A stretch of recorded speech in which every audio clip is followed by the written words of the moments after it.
此时在前线的唐国公心情并不美丽，他们没想到朝廷的动作会这么快，而且反应会这么迅速。原本已经挑拨了几个封地的王爷蠢蠢欲动了，可如今全都泡汤了。该死，都是一群孬种。唐国公知道打仗最需要的是时机，他本想借着东突厥和西突厥一起犯边，几个王爷内乱，把大禹朝给分解了，到时候他完全可以坐收渔翁之利。可是封地的几个王爷确实不给力，不仅没有帮到他，反倒是帮了皇上。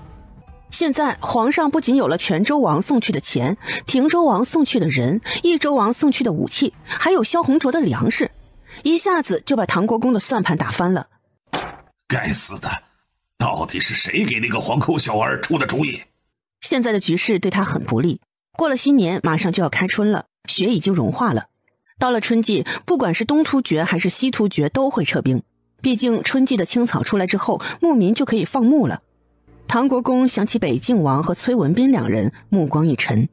北静王是久经沙场的人，就是自己和他对上都没把握赢他。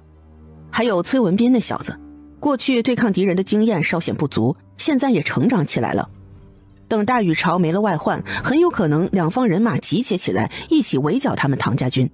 唐国公想到这里就脑门生疼，他到底是什么时候暴露的呢？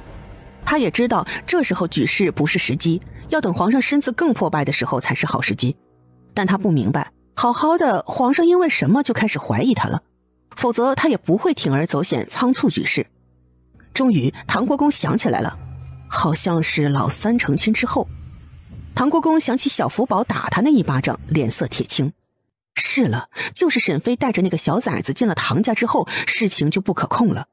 大人啊，主子有什么吩咐？去给长安城的人手送个信儿，尽一切可能刺杀沈氏的孩子小福宝，他应该还在皇宫里，让咱们的人小心行事。是主子。唐国公筹谋许久，早在10多年前就选了些人手送进宫中当奴才，无论是宫女还是太监都有他的人。还有，让人找准机会给太子和皇上下毒。主子，张贵嫔已经被处死了，皇上也更加小心了，恐怕不太容易啊。不要怕牺牲人，还可以从几个皇子和公主身边下手，皇上总不会防备他们吧？是主子。下人离开之后，唐国公坐在椅子上闭目养神。他承认自己慌了，他已经接到了消息，他原本安排在大禹朝几个关键郡县军队的人都莫名的死了，或是失踪了。这些都是他的旧部，本来是想给大禹朝一个重创的，如今完全是不起作用了。很快朝廷也知道了唐国公发布的檄文，这让皇上气得不轻。不过好在有唐家人的举报，皇上也挖到了不少唐国公的黑料。京城的唐家人为了活命还真是写了不少呢，大到唐国公侵占百姓良田贪污军饷，小到唐国公小时候爬树偷果子，真是记录得清清楚楚。这些举报的人不仅签字画押，还都按了手印。皇上乐呵呵地看着一张张举报唐国公的卷宗，也是开怀大笑。好好好，还是小福宝的主意好啊，这一次我倒是想看看唐志忠那老贼拿什么和朝廷叫嚣。皇上，您再看看唐老夫人交上来的东西。哦，就是唐老夫人也举报了唐志忠。哼，唐知轩和唐夫人不管举报了什么，死罪都难逃。皇上已经查到唐之陵从前身子孱弱，就是唐夫人下的毒。至于唐知轩更可恶，竟然还给小福宝下过毒。好在小福宝福大命大，唐夫人和唐知轩两人必须死。皇上，您还是看看两人的证词，或许有新的收获。哦，可是有何发现？皇上笑着接过卷宗，皇上仔细地研读唐夫人的证词，表情逐渐凝重起来。皇上，依臣看，国公夫人陆氏真是恨毒了唐国公，他竟然说这个唐国公是别人假扮的。恭亲王把唐夫人的证词当成了笑话，皇上却是仔细沉吟起来。如果唐国公是假的，也不是不可能。皇上是知道唐之陵的生母是鲜卑人的，他父皇睡也就睡了。唐国公当年拿这件事情做文章抹黑皇室，确实是小题大做。因为这件事谋反完全不可信。皇上倒是宁愿相信唐国公这人本身就有着极强大的野心。皇上放下了唐夫人的证词，又看了一眼唐知轩的。和唐夫人的比起来，唐知轩的就非常可笑了，看上去就是胡编乱造的。皇上气愤地丢到了一边，最后打开的是唐老夫人的证词。皇上的眼睛立即就是一亮，这才是最有用的东西。皇上仔细读下来也是震惊不已。唐老夫人偷偷观察唐国公好些年，她暗中的动作也注意到不少，上面还写了不少人名，都是唐国公留下的人手，而这些隐藏起来的人，皇上这边的人并没有查到。如今被唐老夫人给揭穿，反而是给皇上添加了助力。好好，唐老夫人不愧是女中豪杰，竟能如此大义灭亲啊！那又不是他亲儿子。冯宝，冯宝，皇上，老奴在。皇上把一大串的名单给了冯宝，通知禁军去抓人，全城搜捕，朕不希望跑掉一个人。还有宫内的奸细，这次也全都给朕清洗出去。冯宝看到了名单上的人，眉头一挑。宫外的人他不认识，可是皇宫内的人中还有几个是他认识了10多年的老伙计。哎，没想到啊，他们竟然藏得这么深。是陛下。冯宝下去之后，皇上想起唐老夫人最后的证词。恭亲王，国公府的嫡子唐志宗的死，你还记得吗？好像是唐志宗和唐志忠年少时，两人一起外出历练，路上遇到匪寇，是死唐志宗被害，唐志忠受伤逃离。其实真相是什么已经不重要了，国公府是唐志忠继承的。皇上觉得里面或许有猫腻，但是年代太久远了，他们是无从得知当年的真相。到底是唐志宗真的被害，还是被亲弟弟杀死，谁也不清楚。皇上想到国公府这么多年没有新生儿，心里有了疑惑。来人，陛下，交代下去，唐老夫人再好好的审问一下，看看还有没有可以交代的。是陛下。皇上可是有何怀疑？都说最毒妇人心，朕怀疑唐老夫人给唐志忠的后代下了药，否则国公府不会这么多年都无所出的。皇上说到了这里，又联想到了北静王。唐荣可是唐老夫人的亲女儿啊，国公府的人都是狠人呐。最后皇上又叫来了曾藩，下了几道圣旨，同时也写了檄文，公布了唐国公的罪行，算是在舆论上反击唐国公的叫嚣。于是很快唐国公的罪行就在大禹朝传播开来。不仅如此，皇上竟然还把唐国公族人检举他的消息也公布出来了。本来很多人是不相信唐国公会这么做的，毕竟唐国公过去的形象很好，很受敬重。百姓觉得皇上给你安个什么罪名轻松得很，谁知道是真是假呢？可是如今是唐国公的亲人亲自检举的，这可信度蹭蹭的就上来了。所以唐国公的这场舆论战也被朝廷给化解了。北地，来，你们都戴上，我看看合不合适。来，武丹，这是你的，快戴上，我看看好不好看。沈飞做这个面具的时候最用心了，这个面具是他根据曾经在影视剧中的一个人物做的，那时候沈飞真的是迷得不要不要的，特别是那人眉头之间的红点更是惊艳。武丹看着沈飞过于热切的眼神，心中就有一种恐惧感。夫人这个样子总感觉不是好事。武丹，快戴上，我们看看。哎呀，武丹，快点，别磨叽。好。说完不等别人反应，他直接拿着面具进屋了。他要照着镜子戴，看看有什么猫腻。等武丹把面具戴上之后，看到镜中的自己，他也是惊讶的回不了神。啊，这是不是太好看了点儿？武丹看着眉间的一点红，不自觉地伸手摸了摸，发现竟然还擦不掉。神奇，真是太神奇了。江干见武丹进去好久都没有出来，有些焦急。哎呀，好没好呢？武丹回神，有些扭捏地走了出来。等武丹出门之后，其他护卫见状也都惊呆了。你是武丹？武丹，你变化也太大了。不错，我就说我的手艺不错吧？你们相信了吧？其他人齐齐点头。这些都是普通的面具，你们每人留一个，关键的时候方便脱身。谢谢大小姐。最后，沈飞还给了众人一些药丸，这是他新调制的，药效也是稀释了的。虽然不至于百毒不侵，对付普通的毒药和迷药之类的也是不成问题。江干和武丹等人离开之后，宅子这边就剩下4名护卫保护沈飞和2个小妞妞。江干他们这次的任务就是尽量把唐之灵偷出来，就算出不来也要在他的身边保护他，毕竟两方人马正式开战，就怕唐国公最后拿唐之灵开刀。北平郡鲜卑营地，鲜卑人还是更信赖拓跋雁兰的，对唐国公这人也不是全然信任。三公主，如今唐志忠被大禹朝的人给缠上了，咱们要不要？公主，我们白山部落愿意为公主效犬马之劳。收起你们的小心思，咱们和唐志忠是一条船上的，他倒下了，大禹朝的军队更会对咱们赶尽杀绝。所以你们回去也要和族人交代清楚，这场仗不是为了他，而是为了我们，为了我们鲜卑人。安车古部和肃墨部的族长互相看了一眼。放心吧，三公主，我们明白的。唐之灵自从到了北平郡，人就有些焦躁。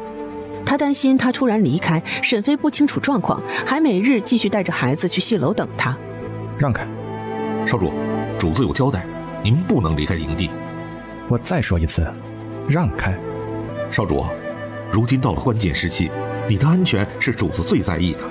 他亲自交代了，让属下看住公子。我想拉屎也不行吗？何文没想到唐之灵堂堂的皇子会冒出这么没素质的话。扎凡也接到了命令，也是看紧唐之灵，所以何文在为难唐之灵的时候，他并没有出手。何文轻轻地挪开身子，让唐之灵出了帐子。唐之灵仔细地打量着这个营地，发现比在幽州的时候少了不少人。他猜测那些人马是去支援唐国公去了。不过唐国公对拓跋雁兰还算是信任的，至少营地里的粮草还是不少的。拓跋雁兰这里也算是唐国公的大后方了。幽州城距离上古郡太近了，唐国公应该是怕拓跋雁兰受到波及，才会迅速让人提前撤离的吧。毕竟越往北走，越是鲜卑人的地盘，他们也更熟悉那里的环境。唐之灵趁着上厕所的空档，在外面转悠了一圈，也没发现什么有用的信息，他只能再找机会。唐之灵是想买点毒药，想把何文何武给毒死了，但计划实施的难度有些高。一个是因为毒药很难搞到手，还有一个原因是没了何文何武，还会来其他的人。唐之灵还没想到什么好办法，半夜在睡梦中也是辗转反侧。迷迷糊糊之间，唐之灵感觉有人靠近。谁？公子，是我。唐之灵看着靠近的何文，感觉哪里有点奇怪。你来此有何事？公子，是我，武阳。你是武阳？是我呀。武阳，你们先别管我，快去沈飞那里保护他。公子，我们就是夫人派过来的，他那里有人保护。我们的面具都是夫人做的，还是按照你身边的人的模样做的。那好，你快戴上。那真的何文何武呢？他们被我们迷晕了。公子，咱们走吧。现在三公主那边也有人看着我，何文何武能随便出营，但是带着我是不行的，咱们的人实在是太少了。唐之灵也是到了北平郡之后才发现了这个情况，不仅他没有了原来的自由度，就是何家两兄弟的权限都不高了。武阳想到了沈飞给的第2条方案。公子，那我们就代替何家兄弟和那个鲜卑护卫，夫人都已经做好了面具，这样我们就能留在你的身边保护了，然后见机行事。好，这方法可行。不过扎凡你们先别动，你们就算戴了面具也没办法装得很像，除了言语之外，这个军营鲜卑人太多了，你们容易露馅。好，听公子的安排。何家兄弟处死之后，尸体怎么处理？公子，夫人早就想到了，这药水洒在尸体上，人立即就化得骨头都不剩了。唐之灵下意识地想反驳，沈飞怎么可能有这么可怕的东西？可是想到了蓝色药水的神奇，还有第一次遇见沈飞时候，沈飞拿出来倒在黑衣人身上的东西，这好像又没有什么不可能的事了。好，走，一起看看药效。唐之灵和乔装好了的武阳一起去了何家兄弟的帐子，此时两人都已经昏迷了。武阳和江干是装扮成何家兄弟进来的，所以守卫看到他们很自然的就放行了。就是两人在营地里自由活动也没人阻拦，毕竟这俩人从前也没少去找唐之灵。何文和武两人已经昏迷，为了怕他们传出声响，江干在确定不留活口的前提下，一刀就抹了他们的脖子。武阳把药水滴在两人身上，很快两人就全都融化了，只剩下2滩血水。唐之灵悄悄地摸了一下自己的脖子，感觉后背都凉飕飕的。他媳妇好像才是真正的狠角色呀。这时候帐子外面传来了喧哗声，有一些鲜卑话传了出来。唐之灵和这些人在一起久了，听出来是寻找自己的人。他仅仅出来片刻就被发现了。少主，少主，是杂凡的声音。你们平日对我冷漠一些就行。公子放心，我心中有数。好，那我先出去了，外面的人是在找我呢。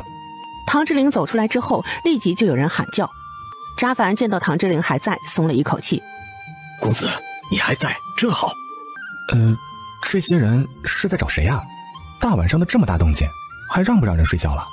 扎凡很不好意思，他半夜起来发现唐之灵不在了，还以为他跑了，立即禀报给了三公主。三公主也立即派人马出营帐追人。公子，还请回去休息吧，现在外面不是很安全。唐之灵也不是一定要问出答案，见扎凡没说，他也无所谓。不过现在武阳来了，他或许可以找机会查一下那日的男人。唐之灵自从那日见过那个残疾脏污的男人，就想知道他是谁，就算带不走人，拔几根头发也好，到时候给沈飞做个实验，也能验证他的猜测。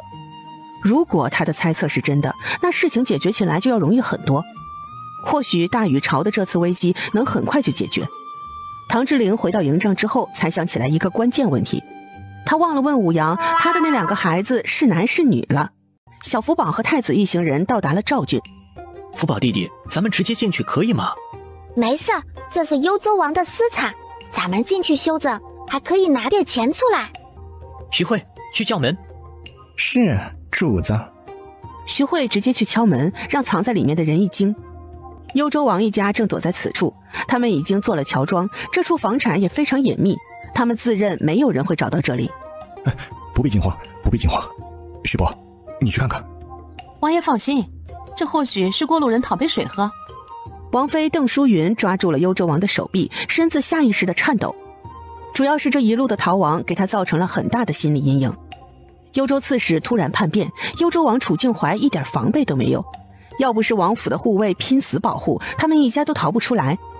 世子楚玉锦才4岁，从前是个皮小子，这几日都蔫巴了。他的小身子窝在王妃怀中，大眼睛中带着惊恐。幽州王的心里也在打鼓，他们身边的人太少了，他现在是矛盾得很，不知道是继续南下逃亡去长安城找皇兄做主，还是继续猫在这里。他现在不敢轻易地联系人，他身边出现了奸细，是王府从前的旧部，他不知道哪些人可以相信。要不是被人背叛，他们一家也不会像现在这样战战兢兢。徐慧本就是太监，正常人一听就能听出来。跟在徐伯身边的太监王善小心地躲在门后面。请问你们找谁呀？我们是幽州王府的人，要进来休息。王公公在听到徐慧自称是王府的人，心里暗自责怪这人不会说谎。他们王爷正在里面呢，这不是李鬼遇见李逵了吗？不过这人说话的声音很熟悉啊。王善顺着门缝看到了徐慧的长相，心中大喜。我的乖乖，这不是先帝身边的红人吗？徐公公。哦，王公公，你在这里？快进来说，别在门口停留太久。于是太子抱着小福宝，连同身后的人马也一起走了进来。护卫统领邓威急忙给后院的幽州王禀报，他刚刚也看到了徐慧，但更看到了太子。王爷，王妃，太子来了。你说什么？太子？回禀王爷，是太子殿下，还有献帝跟前的红人徐慧。走，出去看看。幽州王的心情不是很好，太子来了，他并不开心。这里距离战场很近，太子要是被唐国公给抓了，可不是好事。幽州王长得文弱，这次为了见太子，就是身后的王妃和世子都顾不得了。王妃也听到了太子来了，立即抱着孩子追了出来。就这样，两拨人就这么奇迹地遇上了。幽州王最先看到的人不是太子，而是被他怀中的胖小子吸引了。你是谁？幽州王指着小福宝说不出话来，这孩子怎么有这样一张脸？太子在此处见到了幽州王还是很高兴的，毕竟幽州被攻占之后就没有了幽州王一家的消息，太子还以为他们遇难了呢。四叔，你在这里，太好了。太子，这孩子是谁呀？四叔，这是六叔家的儿子小福宝，你看是不是和皇爷爷很像？幽州王想起了长安城那时候传的消息，都说因为小福宝的存在，没有人敢质疑唐之灵的身份。这尼玛这么像，还怎么质疑？这孩子像的，不知道的还以为是他父皇转世了呢。像，没有人比他更像的。小福宝听到这两人一直说着一些没有营养的话题，还有幽州王那一身寒酸的样子，看这熊样，是不是钱都折腾没了呀？你怎么这么穷酸？幽州王眼神怪异地看着小福宝，小人不大，嘴巴挺毒啊。四叔，咱们进去说吧。幽州王看了一下小福宝，把要出口的教训的话收回了肚子里。哼，就饶这小子一次。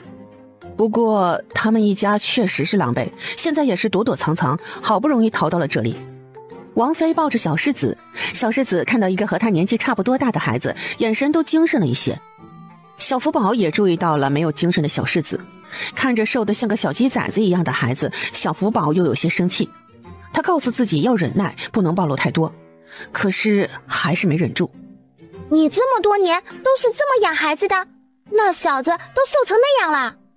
小福宝稚嫩的语气，但话语中的责备让幽州王一惊。他目光悠悠地看着小福宝，终于意识到不对劲儿的地方了。他走到了太子身边，伸手想把小福宝接过去。太子下意识地想躲，让小福宝拒绝了。你们都留在外面，我们两个进去谈谈。你们都守在外面吧。世子楚玉锦见到父王抱着个陌生的小孩子，也立即不干了，也不在王妃的怀中待着了，挣扎地下地跑到幽州王的身边。父王，父王。小福宝看了地上的小豆丁一眼，哎呀，就这声音，娘们唧唧的，一点也没有男娃子的气概。把我也放下来。幽州王弯着身子把小福宝放在地上。小福宝和世子楚玉锦的目光对上了。小世子虽然比小福宝大1岁，但身子瘦弱，个头也就高一点点。走吧，一起进去。太子也跟着进来。说完，不管众人如何反应，直接牵着楚玉锦的小手，熟门熟路地往里面走。楚玉锦倒是没有害怕小福宝，毕竟这个弟弟和他差不多大呢。太子和幽州王一起跟在2个小人身后。4人进了房间之后，徐慧和王善自然地守在外面。王妃邓淑云看到刚刚那一幕，心里也是震惊的。她听过小福宝这孩子的，更何况沈妃当初那么有名，她多少听到一些。邓王妃只是没想到，那么个女人竟然会生出个这么特殊的孩子。侍卫统领邓威和邓王妃都是邓家人，虽然不是亲兄妹，但也是族亲。回禀王妃，太子能来，看这方向，目的应该是幽州，皇上的人马应该也到了，王府就安全了。邓威很激动，他已经见到了黑甲军的令策。身为武将，他能感受到令策的武力不俗。王妃只看到几人，心中的惶恐并没有散去，不过也有了缓解。希望皇上的人马能够尽快平息战乱。此时在室内的4人气氛有些凝滞。小福宝规规矩矩地坐在蒲团上，他身边是安静的小世子。小世子这么一会儿功夫就对小福宝信赖起来。太子最先打破沉默。四叔，你们是怎么来了赵郡？还有当初是怎么回事？谁知道唐志忠这个杂碎有了反心？还有何鸿章那老小子竟然也成了他那伙人，本王就是被他们打了个措手不及。哼，四叔难道就一点察觉没有？和刺史的异样您就没注意到？注意啥啊？你父皇不也是一样，还给何刺史下了密旨，秘密擒拿唐国公，这不反倒是给人偷偷送信了？太子尴尬地摸了一下鼻子，这事儿是他老爹的锅。我父皇也不清楚何刺史的为人。小福宝不想听皇上和幽州王2人的蠢事，直接开门见山地问道：你身边的那个谋士张远呢？你怎么会知道张远此人？幽州王之所以会落到这么个地步，和身边的谋士张远关系很大，他是个叛徒。张远是唐国公的人，还是后来投靠了他？小福宝皱着小眉头看着幽州王，他就讨厌老四这话都说不清楚磨磨唧唧的样子，就是这样还惦记皇位呢，真是异想天开，还不如京城那货呢。不过看他这样子也是张远出了问题。您究竟是谁？幽州王声音都颤抖了，他心中有个猜测，但不敢相信，这太匪夷所思了。可是如果不是又解释不通。别管我是谁，你藏在赵军的粮食和武器都还在吧？交出来，我有用。幽州王下意识地看了一眼太子。胡说，我哪有私藏什么武器？藏点粮食不要紧，要是还有武器，那就是有了反心。他现在这个境遇可不敢当着太子的面承认。四叔、二叔、三叔和五叔交出去的东西你都清楚吧？幽州王这段时间躲躲藏藏，并不知道外面的局势。老二他们怎么了？太子好心的把事情交代了一下，也给幽州王补充了一下情况。幽州王一呆，哦，有损失的不是只有我一个人呢。哈，那还好。张远是你的谋士，知道你的情况不少，那东西你不快点转移，是想给敌人送去吗？不行，那不行，不能给他们，我得出去。林策，派几人跟着一起行动。是，主子。幽州王急匆匆地推门而出，王妃就凑了过来。王爷，咱们什么时候离开？先不离开，你带着孩子先在这儿啊，我有事出去一趟。王爷，你要留下我和景儿单独在这儿？你们和我在一起，放心，别耽误老四干正事。小福宝这人小人不大，声音也软软的，但一出口就是教训人的话。王妃被一个小娃娃教训，脸上火辣辣的，不自觉地放下了拉着幽州王袖子的手。小福宝可能是觉得自己说的太严厉了一些。现在不是儿女情长的时候，当务之急是办正事。哎呀，王妃不必担心，你跟玉景啊跟在太子身边就好，他们带来的人呢能护你们周全，听话。好，听王爷的。幽州王带了几个人离开。小福宝想到现在的局势，徐慧挑选2人去找张远，这人活要见人，死要见尸。是，主子。北平郡武丹一行人想要混入军营，除了已经成功的武阳和江干，其他的人都需要采用征兵的方式混入，否则非常容易暴露。好在唐国公和朝廷打仗正是需要人手的时候，唐家军已经开始征兵，因此武丹一行人并不突兀。只有武丹被人关注的要多一点，毕竟他现在可是个美男子呢。武丹跟着来到了新兵营，好奇的四处看，他希望能在军营中看到唐之灵。他正四处看着，就被人叫住了。站住！领队的小队长立即站好。公主好。拓跋雁兰围着这些新招来的士兵转悠，慢慢悠悠地来到了武丹这里。武丹戴上面具，常常忘记自己如今已经成了美男子。突然被叫住，他以为是自己暴露了，心中一紧。拓跋雁兰围着武丹转悠，越看眼睛越亮。这脸这身材真不错呀。拓跋雁兰是草原女子，性子更是豪放，而且贺兰和宋这人也老了，是时候换个人了。这人我要了，以后就留在我身边照顾吧。这老女人想干什么？武丹下意识地后退一步，离拓跋雁兰远一点，因为他刚才竟然感觉到这个老女人竟然往他脖子里吹气。这什么公主的，想干什么？小队长看了武丹一眼，又见到他精致的脸，心中了然。方木，你以后就在公主身边伺候吧。方木是武丹给自己取的假名字，武丹可不想留在三公主身边，他可是有目的的。等一下，这个叫方木的人我要了。武丹的心里一喜，这是公子来救他了。公子，你总算来了，再不来我就要被女妖怪吃了。武丹现在心里后悔的要死，他为什么要选英俊一点的面具呀？还有夫人也是，干嘛把自己打扮得这么招人呢？拓跋雁兰听到儿子还总是和他唱反调，心里有些气恼。灵儿，你别闹了。你哪只眼睛看见我在闹啊？我可没闹，我要这人。唐之灵坚持。拓跋雁兰再次看了一眼武丹，在心里计较一番，还是不忍心放手。灵儿，把这个人让给娘亲好不好？算娘亲欠你一个人情，成不成？什么？这女人是公子的母亲？武丹整个人都石化了，简直就要裂开了。他她是公子的母亲呢，竟然还往他脖子里吹气。武丹的身子抖了抖，他不敢想象，要是真有什么事，他要怎么面对公子。不行，这人长得好看，所以我要了。不要胡闹，赶紧回你的帐子休息。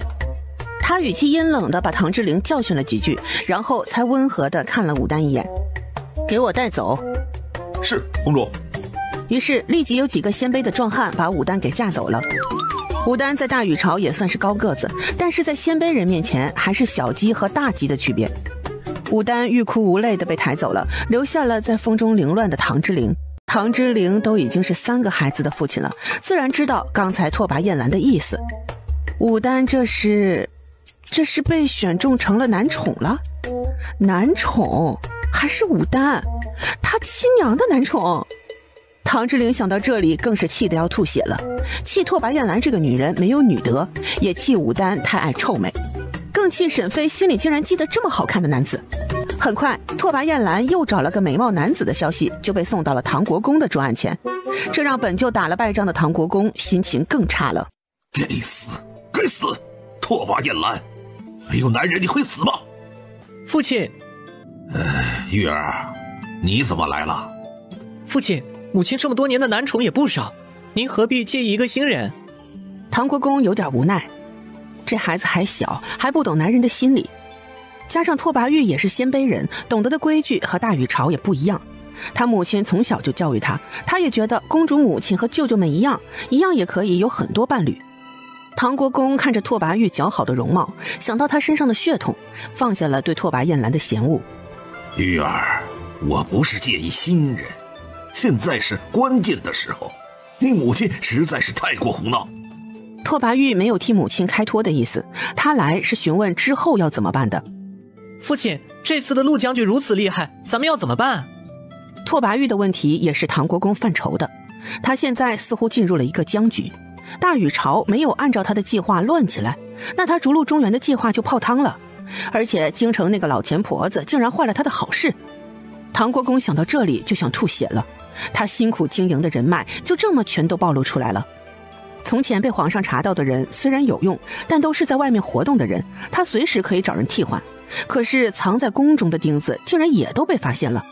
这些人安排进去可是非常困难的，而且是布局了10多年的心血呀。唐国公知道他想要铲除皇上和太子的心思完全泡汤了。父亲，父亲。玉儿不必担心，为父自有办法，你先回去吧。父亲，我有个计策，你看是否可行？哦，玉儿有什么好办法？父亲，我觉得咱们可以利用唐之灵和大禹朝的皇上谈条件。你想怎么谈？可以拿唐之灵的性命换取雁门郡、博陵郡、河间郡、渤海郡4郡之地，这样北部地区都是咱们的了。唐国公站在舆图前，仔细地看着地形，也在心中盘算。他努力回想过去皇上对唐之灵的看法，如果唐之灵是皇上的亲儿子，拿儿子要挟老子或许还可行，可唐之灵只是皇上的兄弟，就是皇上也要防着下边的兄弟呢。不可。唐国公知道他们能顺利拿下幽州以北的地区，还是因为出其不意。如今大禹朝已经做出了反应，兵力现在也是集中对付他。唐国公现在知道他还是莽撞了，哎呀，时机就是差了那么一点儿，不到火候终究是不行啊。父亲，我觉得可以试一试，我不相信皇上会见死不救。拓跋玉眼中闪现狠厉，就算得不到4郡，也能除掉唐之灵，也不算亏。唐国公没有注意到拓跋玉的眼神，而是仔细地看着舆图，终于在马邑郡和雁门郡之间找到了一个地点，这里是个很好的埋伏地点呀。玉儿，你先下去，我有事情要安排一下。是，父亲。拓跋玉离开之后，唐国公迅速地调集手下的将领，快速地安排下面的作战方针。沈妃在武丹他们离开之后，就安心地在家里带2个小妞妞，这俩是女孩子，更娇气一些，也没有小福宝好带。沈妃想到小福宝，眼泪竟然在眼中打转。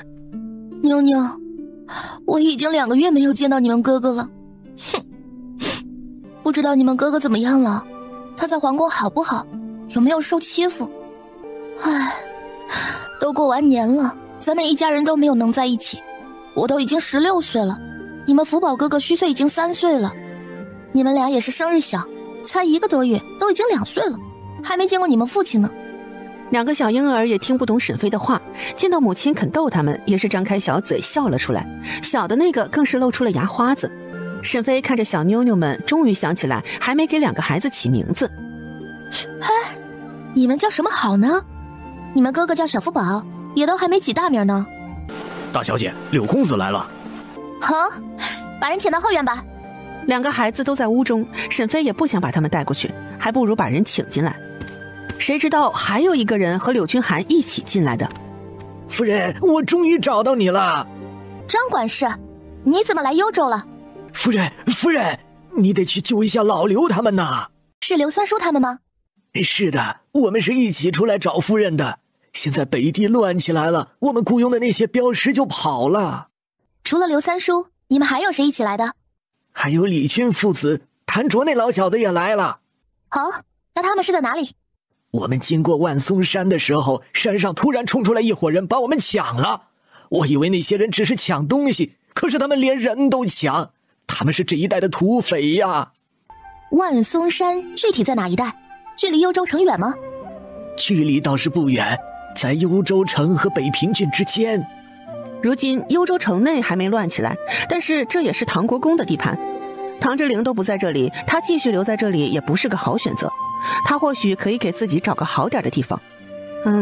哪里比较好呢？万松山的土匪，万松山呀，有土匪那就是有现成的房子呀。沈飞的眼睛一亮，张管事，你是怎么出来的？是去过那个土匪窝子了吗？我那时候看危险就先跑了，东西都没管。好吧，跑出来也好，总比全都被抓了强。夫人，我虽然跑了，但我悄悄地跟着看了，我知道那个土匪窝在哪里。不过现在幽州都不是大禹朝的了，朝廷还会出兵帮着剿匪吗？不用他们，咱们自己去。张光真这才注意到沈飞已经生产完了，肚子已经没了。不过这是救人，不是闹着玩的。那土匪寨子说不上有多少人呢。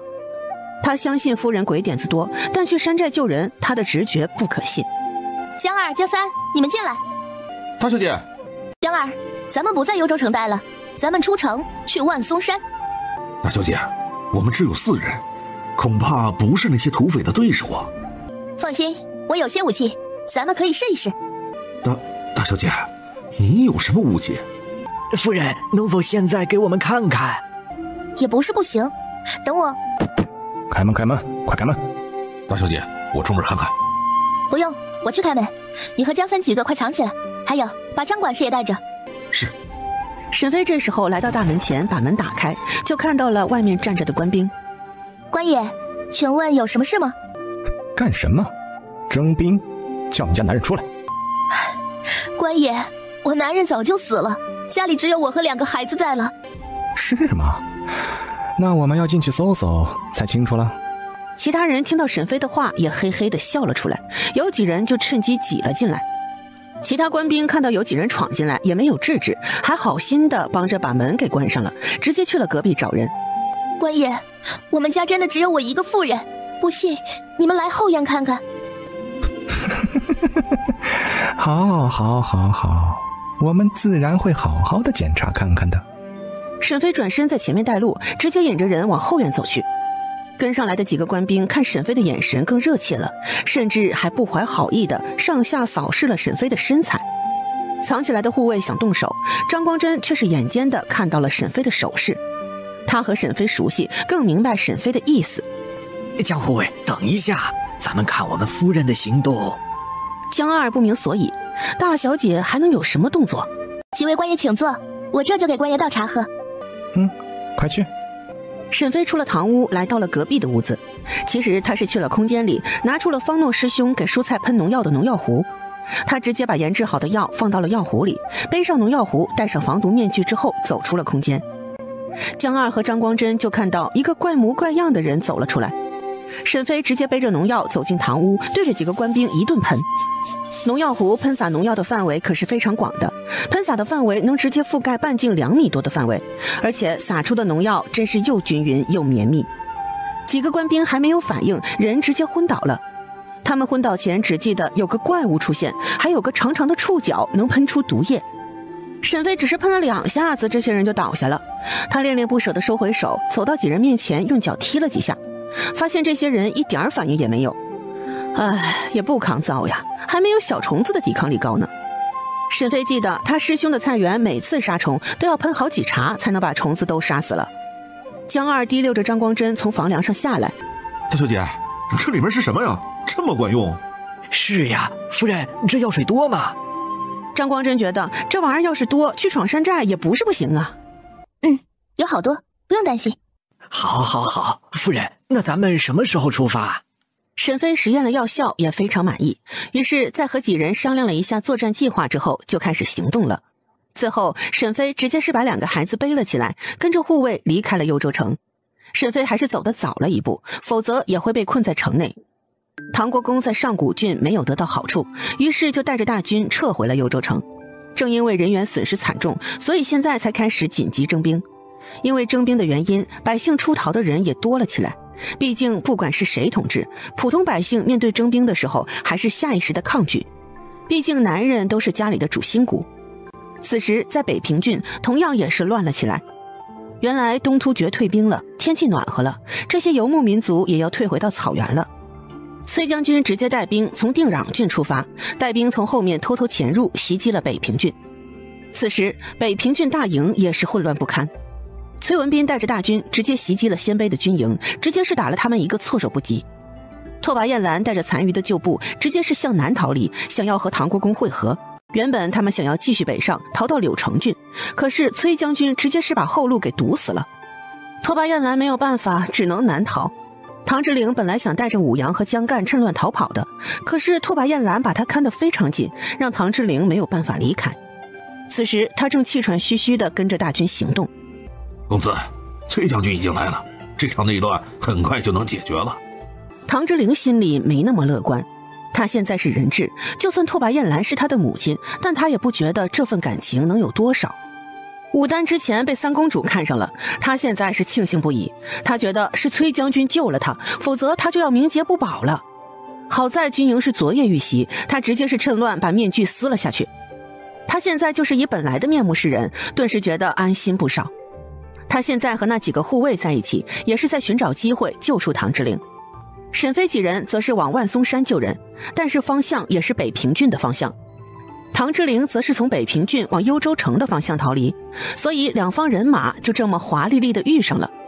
也不算是两方人马，沈飞这些人算是和出逃的百姓一起，看着队伍庞大，但都是没有实力的人群。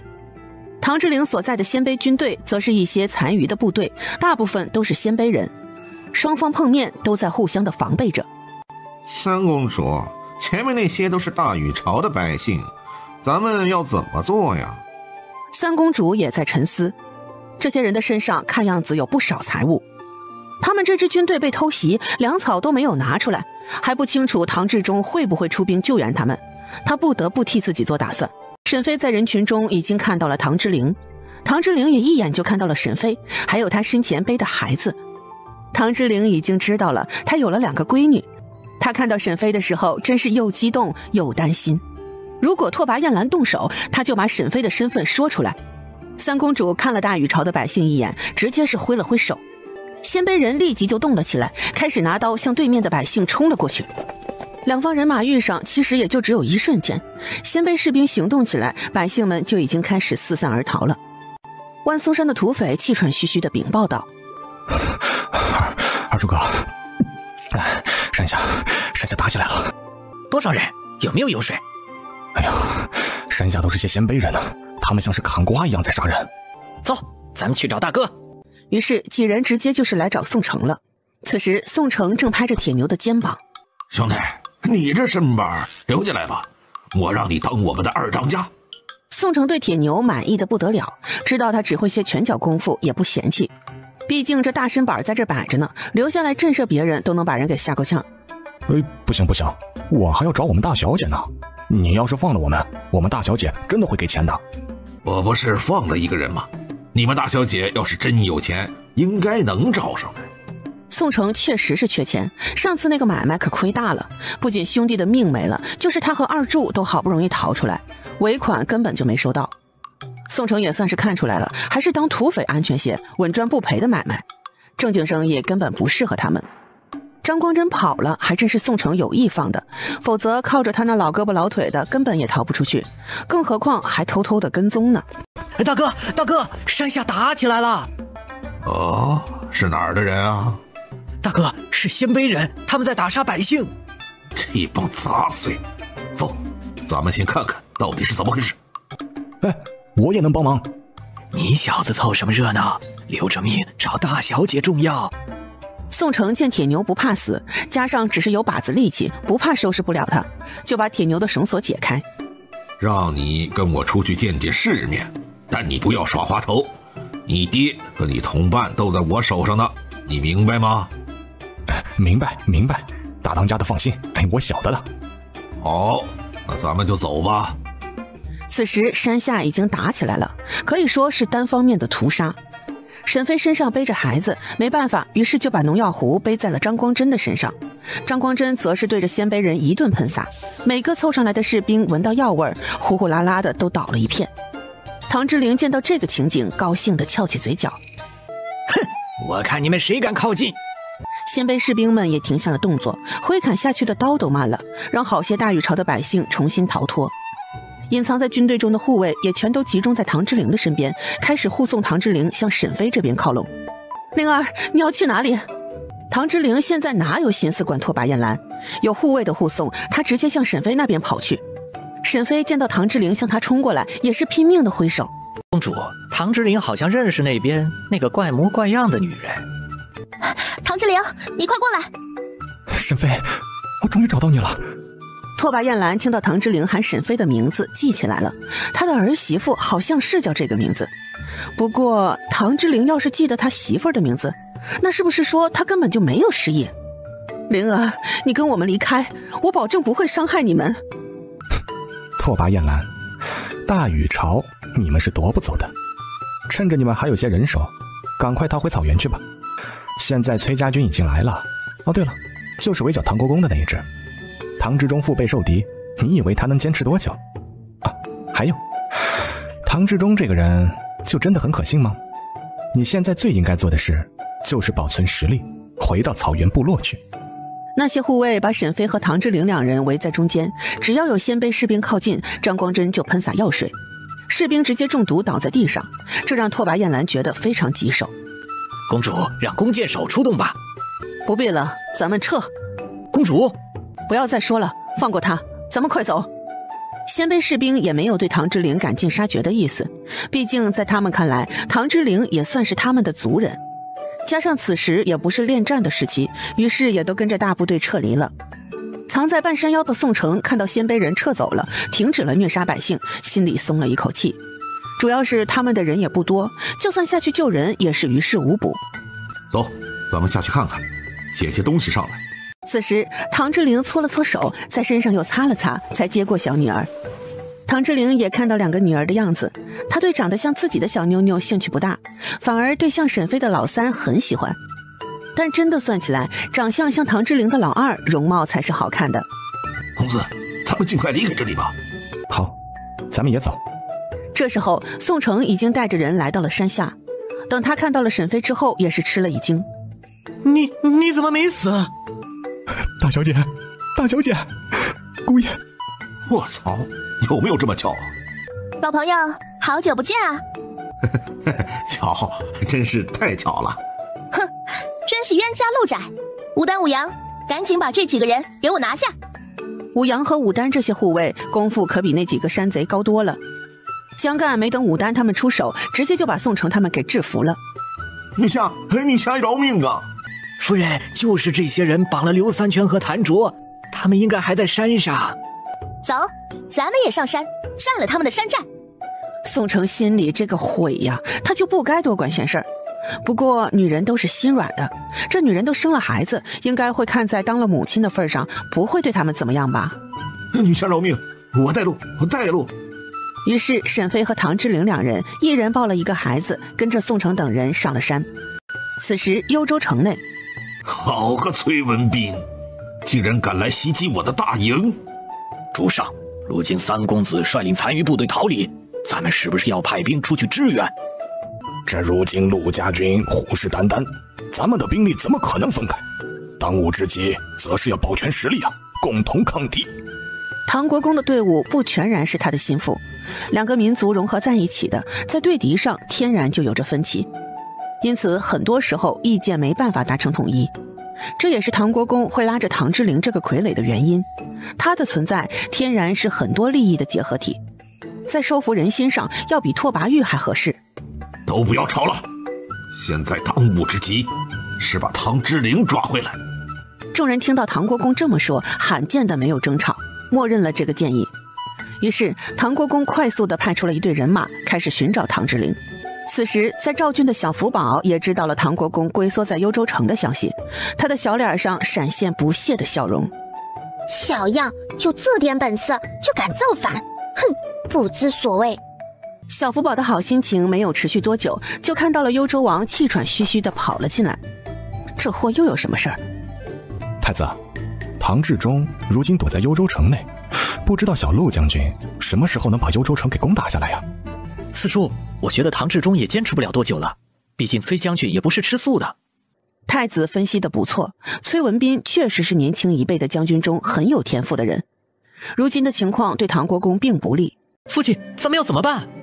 现在只能是尽快找到唐之陵，利用他和朝廷谈条件。他值那个价吗？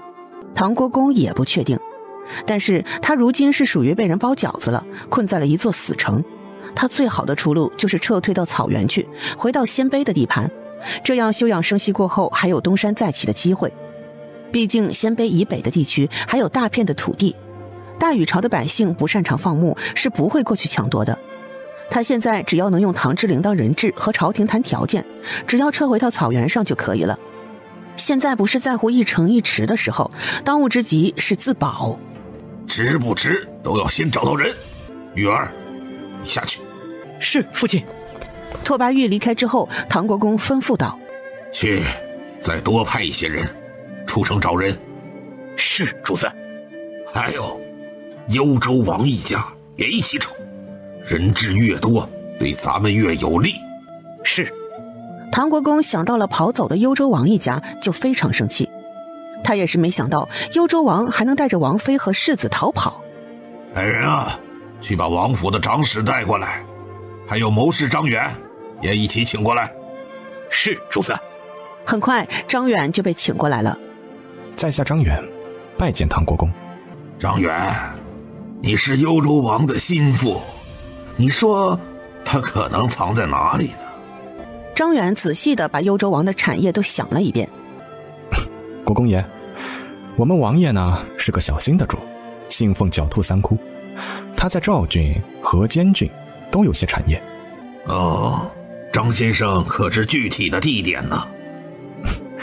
在下知道，赵郡的这2处宅子，河间郡的这处庄子，都有可能藏身。好，好，好，等找到了人，我会重赏先生的。此时万松山的山寨中，沈飞一行人已经快速地占领了山寨，宋城则是带着他的几个兄弟被人捆着跪在地上。唐之陵知道是这些人把沈飞和他绑走，并且还把他们分开，直接是对着他的胸口踢了几脚。宋城这时候有10000次后悔不该下山。唐侯爷，饶命，饶命啊！沈女侠，饶命啊！看在那一路上我和老大一直照顾你的份上，你就把我和大哥当个屁给放了吧！宋城瞪了他一眼，你才是屁。不过他是不相信沈飞会这么狠的，他觉得沈飞不是狠毒之人，只要让这2人把气撒了，也就会放过他们。宋城，你当初是受了谁的指使？是个中年人，不过幽州刺史是他的朋友。是唐国公干的，不过我很好奇，他为什么不自己动手，找这些山贼做什么？唐之陵也是很好奇，沈飞也想不明白。宋城，你认识唐国公吗？我们就是山贼，后来被朝廷剿匪，我们就逃了，所以才接了绑票的买卖。现在绑票的生意也不好做了，才又上山继续当山贼。好了，不管怎么说，我们夫妻如今这个遭遇都是你造成的，这笔账不能算了。沈飞看着宋城的眼神也很不善，他也在心里琢磨要怎么处置宋城和二柱等人。绑架的事，他们虽然不是主谋，但也是实施者，是从犯。沈飞抱着大妞妞一直围着宋城转悠。宋城这人虽然是山贼，但良心未泯。沈飞已经听过了，他之所以会下山，也是想要去解救山下的百姓们的。沈飞不是杀人狂魔，更不是轻贱人命的人，宋城这些山贼就很难处理了。夫人，看在我们没有伤害你的份上，你饶了我们吧。夫人，我们有钱，您饶了我们吧。你们现在都是我的阶下囚，那你们的钱都是我的。哼，这女人比他还要贪呀，更胡搅蛮缠呢。夫人，我还有用，我们了解北地，也了解万松山，您留着我们绝对有用。沈飞摸着下巴，然后从空间里拿出了一盒维生素 C， 走到宋城等人面前。好，我们确实是需要人手，加上你们这么可怜，我就饶了你们。谢谢夫人。哎，先别急着谢，你们都是有前科的人，我信不过你们。现在我这里有个毒药，你们都吃了吧，我半个月给你们一次解药。就知道这女人没那么好心，不过能不现在死也是好的。夫人，我吃。哎，能活一天算一天吧。都吃了，放心，我们占领山寨也是暂时的。想必你们也清楚，我们的家是长安城的。等我们离开之后，我会给你们解药。我只需要你们现在对我没有异心。是，夫人。二柱已经把维生素 C 吃了，还挺甜的。这毒药这么好吃的吗？夫人，这真的不是糖吗？你要是不相信，可以等半个月之后，看看你是不是身体溃烂。不要多话。沈飞忽悠完这些人之后，就让护卫把他们都送了出去。刘三全和李军已经都被解救出来了，他们见到沈飞和唐之灵也是非常激动。大小姐，姑爷，终于是见到你们了。沈飞是非常感激刘三全会出来找他们的。经过这次的事，说明他当初买的这些仆人都是非常忠心的。刘三叔，多谢您能出来寻我们。大小姐就是我们主心骨，家里有您才完整。夫人，您不在的日子，我们的心里都空落落的，干什么都没劲儿。咱们铺子还需要您这个主心骨呢。刘三叔，张管事，你们俩就是我的左膀右臂，缺一不可。等咱们回到长安城，还要大干一场呢。唐之灵见这些人和沈飞聊个没完，心里也是很着急。他才见到媳妇儿，也是有好些话要说呢。行了，你们也是累了，快找间空房子休息一下啊。刘三全和张光真都是男人，他们知道唐之灵的意思。姑爷，那你好好的陪一陪大小姐。两人说完就勾肩搭背的走了出去。山寨经过一次朝廷的清洗，空了不少，加上宋城他们人员损失，所以空了不少房子。沈飞和唐之灵两人一人抱了一个孩子，一起挑选了一间房间走了进去。到了屋子里，小妞妞就哼哼唧唧的哭了起来。妞妞，不要哭，娘马上喂你们。唐之灵见沈飞开始喂奶，有些不好意思，脸一下子就涨红了。可是他也没有离开，两人毕竟是夫妻呢，什么没见过呀？更何况他也舍不得，他好不容易才找到沈飞呢。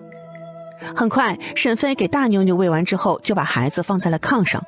唐之灵立即把小女儿给沈飞送过去，然后自己来到大女儿身边。唐之灵一下子就对上了大女儿的眼睛，看到她这样的眉眼，唐之灵的心里软软的。妞妞，我是父亲啊。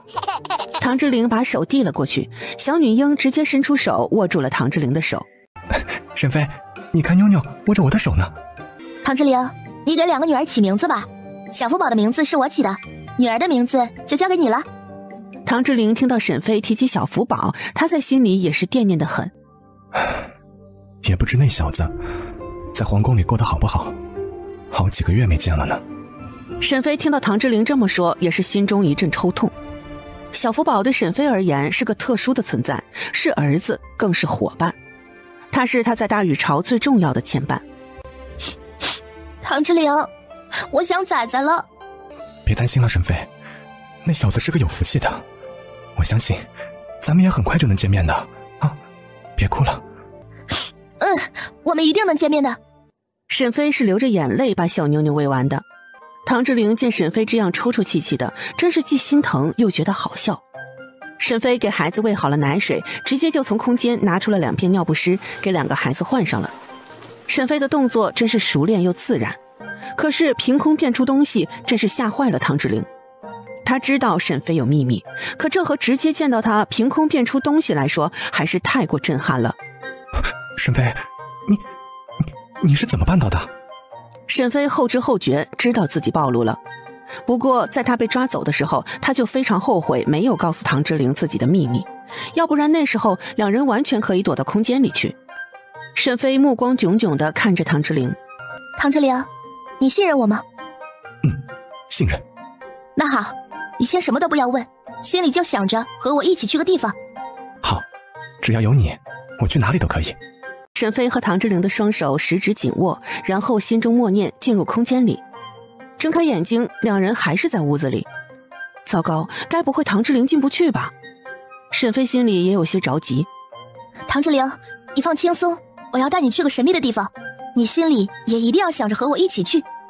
唐志玲有些尴尬，此时2人的手紧紧握在一起，她有些心猿意马，早就忘了要去哪里了。再说了，他们不是在房间里吗？还能去哪里？沈飞又试了一下，还是留在原地。沈飞都要急哭了。他凑近唐志玲，在她的嘴巴上亲了一口，好像是在哄小福宝一样。别想别的，就想着跟我一起走。唐志玲见到沈飞委屈巴巴的小脸，心里有些愧疚。好，我和你一起走。沈飞又在心里试了一下，很快2人就出现在空间里。太好了，太好了，你进来了，唐志玲。唐志玲感觉一阵眩晕之后，就来到了陌生的地方。沈飞，这是哪里啊？这是我的空间，也是我的实验室，那些头发实验我都是在这里做的。唐志玲觉得新奇的不得了，不过看到操场上堆着的那些粮食，还有那些熟悉的大箱子，这些该不会是咱们的家产吧？是啊是啊，这些是你植田的粮食，这些是我的嫁妆，还有咱们家这1年赚的钱。还真是神奇啊。那当然，咱们家的钱存在我这里，一点也跌不了。沈飞带着唐志玲参观了他的实验室，并介绍了一些实验的功能。唐志玲停了下来，心里有个疑问。沈飞，你不是这个时代的人吗？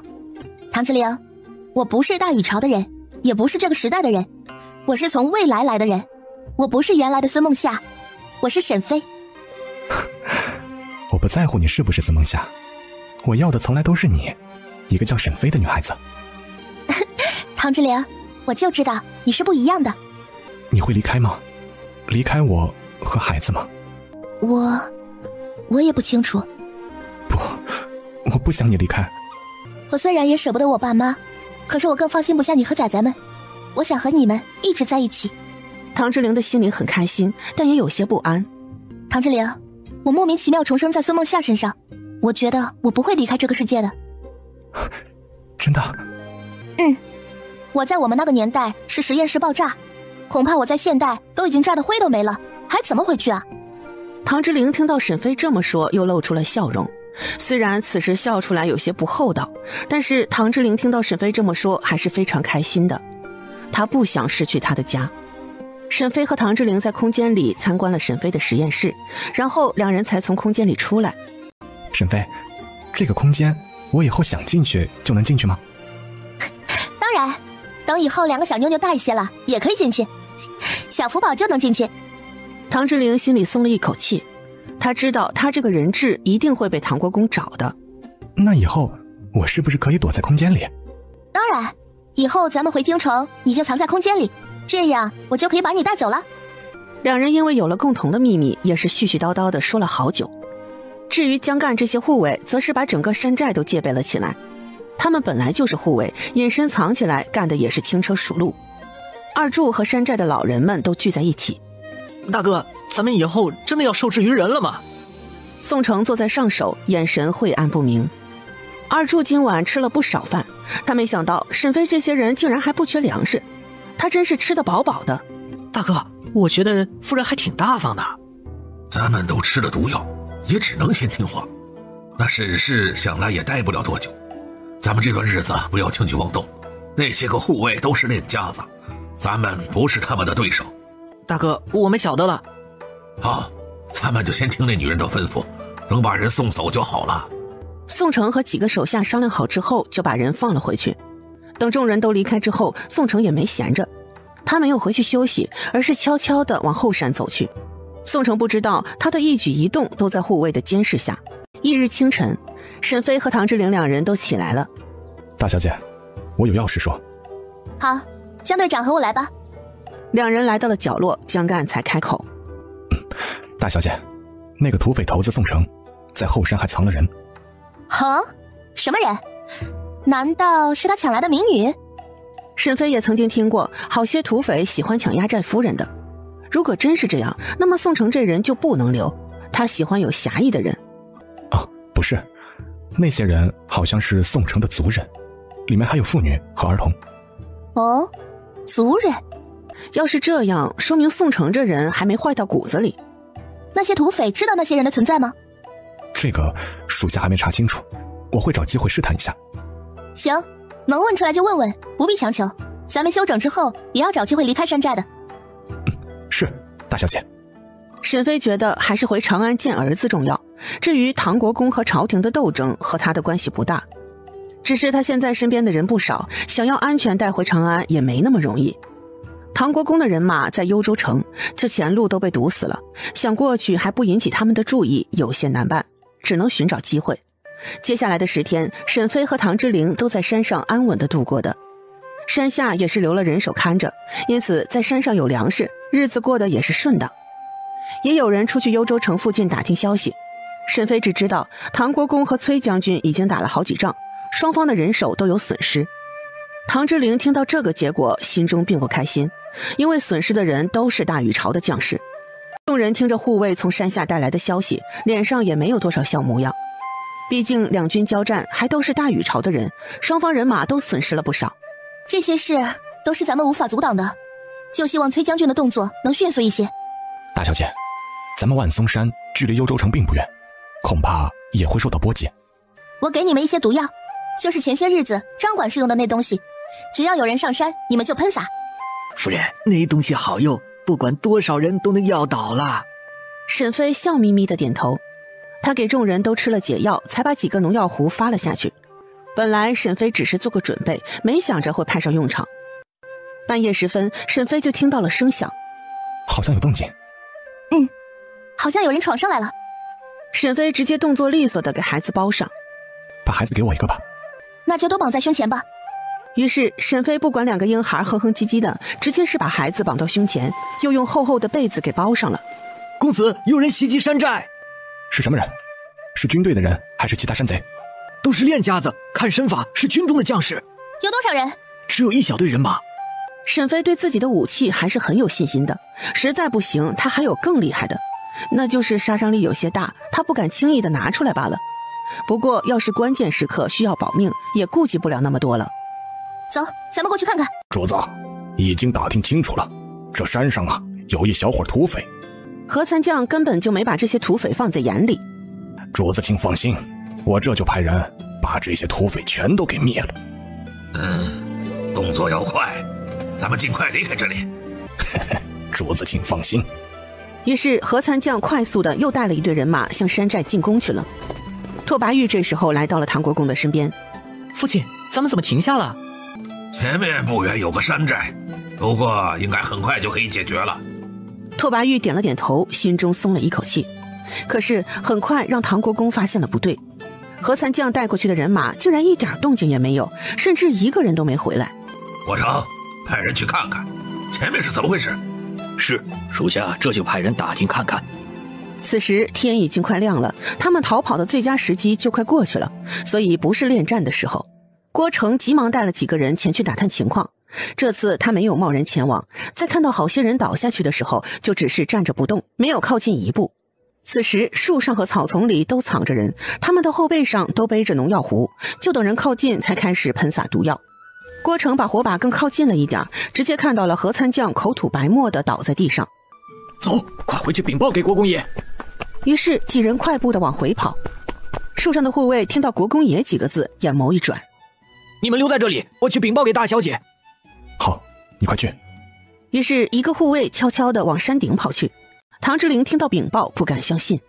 等等，你说那人提了句国公爷？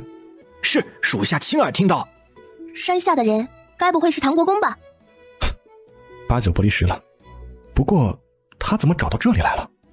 唐之灵觉得唐国公或许是来抓他的，可是他应该不知道他就在山上呀。沈飞想到了空间里制作出来的神经毒气，还在犹豫到底拿不拿出来。唐之灵，你说咱们把唐国公留下怎么样？唐之灵不可置信地看着沈飞，好像他在说笑话一样。夫人，国公爷的人马可是不少人呢。虽然这几次交战损失了一些人手，但我保守估计他至少也还有2、3万人马。夫人，我觉得咱们现在还是尽快下山，离开万松山。咱们的毒药抵挡不了多久的。唐之灵却是想到沈飞空间里的东西。哎，有把握吗？沈飞点头。别说2万人，你就是10万人，我也能把你们全部都要倒了。只不过这法子对人的身体伤害有些大，他有些拿不定主意。唐之灵，你想快些结束这场内乱吗？如果你有法子留下他，就留下吧。沈飞眼睛一亮，也不是不可以啊。那好，那你们就在山上等我，趁着天色还没有大亮，咱们就把他们留在山上吧。论起说大话，还得是我们夫人呀。还得是我们夫人啊。武丹、武阳，你们2人穿上这衣服，也戴上这个面具。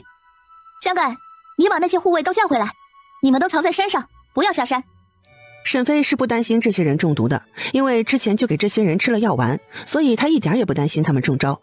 而且神经毒气少量吸入不会致死，沈飞只是想要迷倒了那些人，并没有赶尽杀绝的意思。沈飞和武阳、武丹3人已经换好了衣服。武丹、武阳，你们2人只要一左一右拉着我飞就好，我来操作。是，夫人。唐之灵，你等我回来。我等你。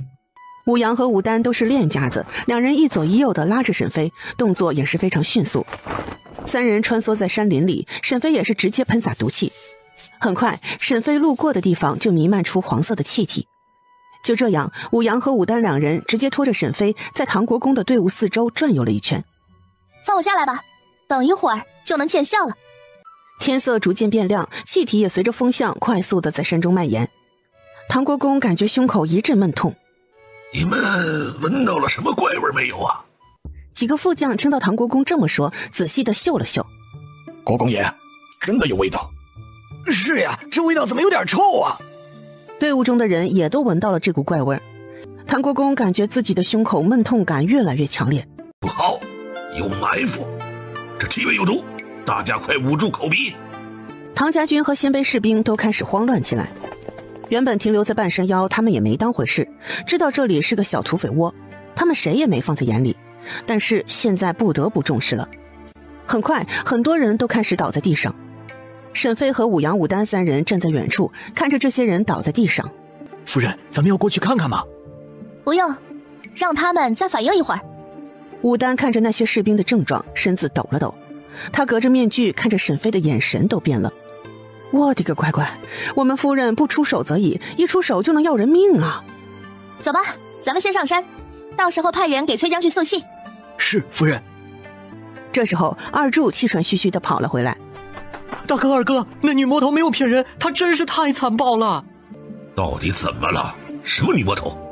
大哥，就是沈飞那女人，下山一趟把山上的官兵都留下了，那些人现在都要被毒死了。什么？你说的可是真的？是真的，我亲眼看到了，呼啦啦倒下好几千人。宋城下意识地攥紧椅子，难道他吃的也是毒药？大哥，我觉得我们吃的那个有甜味的药一定也是毒药，咱们别心存侥幸了。二柱的话直接说到了宋城的心里，这就是个女魔头啊。行，以后都老实一点，那女魔头说什么就是什么吧。是，大哥。其他的山贼看到老大已经这么说了，也跟着乖巧的点头。沈飞还不知道，他这一招倒是让宋城等人老实不少。事情都办利索了吗？办妥了。我下的药量不高，他们没有生命危险，现在也只是胸痛或者是呕吐、昏迷之类小症状罢了。武丹，快下山，找到崔将军，把山上的事情禀报给他。是，公子。沈飞也没有闲着，好些士兵他们并没有决定权，都是跟着上面的人做事。他要进空间再调一些消炎修复的药。山脚下，崔将军和小陆将军已经会合了，他们根据残留的唐家军直接追到了万松山的脚下。崔将军久仰大名。陆将军幸会幸会。两个将军正在寒暄，但是两人手底下的兵倒是没有闲着，他们追了残余的部队已经上山了。武丹带人下山之后正巧碰到这些人，武丹打听是崔将军之后急忙禀报了来意。崔将军听到武丹的身份，心中一动，快把人请过来。是将军，属下这就把人请过来。士兵离开之后，小陆将军就凑了过来。小陆将军也听到了消息，他没想到会有唐之陵的消息。他来之前，皇上千叮咛万嘱咐，一定要把唐之陵完好的带回长安城。他这一路也是在打听唐之陵的消息，就怕唐国公会拿唐之陵开刀。崔将军，唐侯爷真的也在山上？崔文斌心里也很高兴，他也接到了皇上的消息。那个叫武丹的是唐侯爷的护卫，唐侯爷应该没事。好，那太好了。这时候，武丹和2名护卫被请了进来。武丹拜见崔将军、陆将军。武护卫请起，唐侯爷真的在山上？是，我们侯爷和侯夫人都在山上，而且唐国公带来的军队都被夫人留在了山上。夫人让我们下山，就是找将军去山上请人的。小陆将军掏了掏耳朵，他是不是听错了？崔文斌也是不敢相信，什么叫被夫人留在了山上？唐国公哪是那么容易被抓到的？他们交手这么多次，他都不敢保证能把唐国公的部队全部歼灭。武护卫，你们山上一共多少人啊？算上原来的山贼，有20多人吧。什么？这是搞笑呢吧？武护卫，你说的是唐国公已经被抓住了？将军，还请尽快带人和我们去抓人吧。武丹不敢耽搁太久，他真怕时间久了，唐国公口吐白沫死了。好，咱们这就走。我率领士兵跟你进山。对，咱们这就走，进山，快进山。于是2个将军分别带着2队人马，跟着武丹一起进了万松山。等众人到了半山腰，看到唐国公的惨状，也是惊得倒抽了一口凉气。此时唐国公倒在地上，旁边都是他吐出来的污秽之物，嘴角甚至还有没消化完的食物。崔将军和小陆将军上山的时候不能骑马，所以都是走上来的。等见到近万名士兵都倒地不起的时候，也是惊讶地张大了嘴巴。他们承认有些毒药能迷晕一些人的，可是这么严重、这么大范围的毒药，他们是从来没有见过的。2人互相看了一眼，都从对方的眼中看到了惊恐。武护卫，这种情况是怎么办到的？这是我们夫人研制的，你们先不要轻易靠近这些人，我先去请我们夫人。好，你快去。唐国公和他手下的副将和参将等人见到崔将军，没有害怕，反而是一脸感激。他们拼了命地往这边爬过来。救我！小陆将军下意识地后退，实在是这些人太脏了，也太惨了。这和从前战场打仗不一样，那时候的场面是血腥，是缺胳膊少腿，那种场面让人见到心里对生命产生一种敬畏。可是现在的场面，身体是完好的，但表情太过恐怖。这样的人小陆将军从未遇到过。山顶上，沈飞已经把药水给调制好了，到时候只要山上的士兵喝了，不仅可以预防毒气，吸入的人还可以缓解症状。沈飞并不是要把这些人都杀了，不过这些士兵都是唐国公的人。夫人，崔将军和陆将军都已经到了。好，人到了就好，正巧咱们也可以下山了。宋城和二柱见沈飞等人离开，急忙也跟了上来。夫人，还有我们呢？你们自由了。夫人，我们不是中毒了吗？您还没给我们解药呢。那不是毒药，就是普通的补药，吃了对身体只有好处，没有坏处。真的？夫人，你真的没骗我？千真万确。你们以后别当山贼了，当个好人吧。你们的钱我收了，算是你们绑架我的赔偿。好吧，这也是个女土匪。谢夫人，小的以后不当山贼了。沈飞一行人到了半山腰的时候，见到崔将军等人都离那些中招的士兵远远的。唐侯爷，你安全就好。见过崔将军、陆将军。本来闭眼假寐的唐国公听到这声音，直接睁开了眼睛。他鹰隼一样的眼睛瞪向唐之陵，谁料竟然看到了沈飞。他眸子一深，这沈氏竟然没死。是了，今日的事一定是沈氏搞的鬼。这女人一直有些邪门的，她怎么早没有注意呢？沈飞本来看着崔将军的，在感觉有一道视线注意到了自己的时候，他转过头直接是看了过去，谁料直接对上了唐国公的视线。等看到他身上的污秽，沈飞直接嫌弃的退了好几步，甚至还用帕子捂住了鼻子。哈，该死的女人，她这是嫌弃她脏。唐国公恶狠狠地看着沈飞，要是早知道这个女人是个祸害，他说什么也不能让老三娶了这女人呢。侯夫人，这些人的症状如此凄惨，请问是中毒了吗？是中了点毒，小毛病，不严重。你妈，小毛病，你管这叫小毛病？真是见了鬼了。他感觉自己的肠子都在打结了。侯夫人，不知道你是用了什么手段能把这些人都留下？还不重要，小陆将军，咱们先下山，到时候我仔细讲给你们听听。沈飞想到这些人都要运下山，就提议道：崔将军、陆将军，请你们带过来的人都喝一下这些水，才能碰那些士兵。已经见了唐家军惨状的人都自发地排起了长队，开始去舀水喝。崔将军，剩下的水只要这些中毒的士兵再次投靠大禹朝的人，也可以给他们解毒。没有昏迷的唐家军，原本在地上装死狗的人，听到沈飞的话，直接像是打了鸡血一样。投降，我投降，我也投降，我也投降，算我一个，也算我一个，算我一个。于是此起彼伏的投降声响彻在山林中。士兵们也是没遇到过这种痛苦，要是在战场上死了，那也是一刀毙命，啥也不知道了。这现在太痛苦了，他们能感受到死亡在向他们靠近，可是又死不了，身上的疼痛和折磨时刻的考验着他们。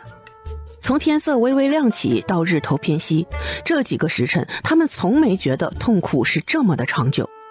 唐国公听到手底下的士兵纷纷开始投降，痛苦地闭上了眼睛，直到他听到身边的手下郭成也虚弱地喊道：我也投降。唐国公再也忍不住了，一口鲜血从口中喷出，然后昏了过去。唐国公昏过去了，剩下的士兵喊得更没负担了，就是几个副将也是忍不了一点了。他们真的不怕战场上真刀真枪的打架，那样就算死了也是有军功的，也是一条汉子。可是现在真的太痛苦了。崔将军和小陆将军听到士兵们开始投降，加上他们本来就是大禹朝的士兵，于是就给士兵们都喝了药水。沈飞的药也不是神药，这些士兵喝了只能是缓解，人还是要回去慢慢养的。于是山上的唐家军一个个的被大禹朝的士兵带着下山了。至于唐国公和他的心腹大将崔将军，则是没有给他们药喝，反而是把他们都捆了起来，重点看守。唐国公可是重犯，所以看管他的人更是严密。至于如何处置唐国公，则是要回朝禀明皇上，看他如何定夺。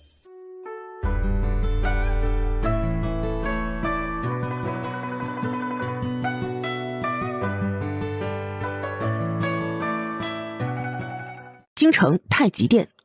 好，好，好，真是太好了！唐国公如今已经被擒了，恭喜皇上！皇上洪福齐天，才让唐志忠那乱臣贼子伏法。皇上，这里面可是有什么缘故啊？或者是小陆将军用了什么精妙的计谋？恭喜皇上荣获2名将才，有小陆将军和崔将军在，我们大禹朝的边境可以高枕无忧了。天佑我大禹朝啊！皇上想到这2个人才都是小福宝安排的，眼中闪现笑意。哎，这孩子跑出去到现在还不回来，这都多久了也不给他送消息。这太子也是出去了心就野了。不过小六媳妇还活着，这也是个好消息，小福宝应该也会开心了。说起来，这次唐国公被擒，还是多亏了小六媳妇，要不是他用毒药，唐志忠没那么容易被抓到。皇上，侯夫人聪慧，不知道这次的武器是否可以多多推广啊？能够兵不血刃地解决外患，咱们大禹朝的实力也可以保全呐。陈爱卿的提议朕知道了，只是崔将军他们也没有细说，只能等小六和小六媳妇回京才能知道了。贾尚书听到皇上一口一个小六的，知道皇上对唐之陵没有芥蒂。贾尚书再次庆幸皇上是个仁慈的皇上，不是个残暴的主，要不然他们贾家这次就算不被牵连，那也是要伤筋动骨的，他的职业生涯可能也就要到头了。可是现在皇上很明显没有牵连的意思，他们贾家还是好好的。贾尚书觉得这么仁慈的皇上，他们这些臣子可要好好的珍惜。贾尚书莫名地想起了小福宝，那孩子小人不大，心眼可不少，而且还时不时太上皇上身的。太上皇是什么角色，他可太清楚了。太子在那孩子身边久了，可不是个好兆头啊。皇上，太子也走了好些日子，是否要快些请殿下回京啊？皇上倒是没有想念太子，他是想念小福宝了。贾爱卿说得对，太子确实不适合久离长安。北地战事已平，太子也应该回京城了。当初太子和小福宝偷跑，皇上为了给太子个好名声，对外便宣称是太子亲自督战。太子这次出去也算是赚了一波好名声，皇上对太子很满意，也没有想换太子的意思。他从太子这个嫡长子出生的时候就给他定了将来的名分，从名字上就能看出来，太子叫楚宏轩，其他的皇子中间的字是浩，只有太子的是宏字。皇上不想太子再经历一遍自己当太子时候的苦楚，他要明明白白地告诉其他皇子，他们是没希望的。